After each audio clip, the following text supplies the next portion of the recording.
how to become successful in network marketing.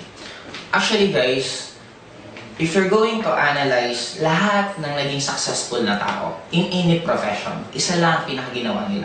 They spend most of their time na ginagawa yung field na yun. Halimbawa, basketball player ka. Si Michael Jordan, bakit naging magaling na basketball player? Kasi siya yung pinakaunang dumarating sa practice nila at siya din yung pinakalas na umaalis sa practice nila.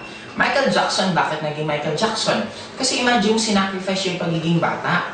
Si Michael Jackson mismo, hindi niya naranasan maging bata. For the rest of his life, ang ginagawa is music, dance, yun ang ginawa niya. Just like in global, with network marketing, marami sa atin na gustong yumaman dito. Pero hindi mo to gagawin araw-araw. Hindi mo to isa sa buhay. Hindi mo to gagawin part ng buhay mo.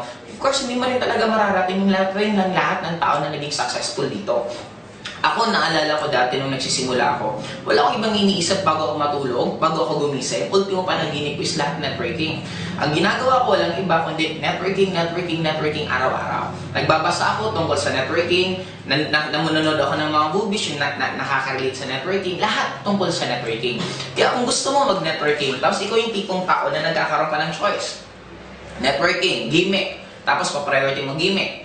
Networking, tapos family gatherings, tapos sasabihin mo, hindi, upline, gusto ko naman maging successful, guys. You need to give up something para may makuha kang bago. Now, kung gusto mo sa networking ka maging successful, dapat talaga sa umpisa, maraming ka dapat i-give up.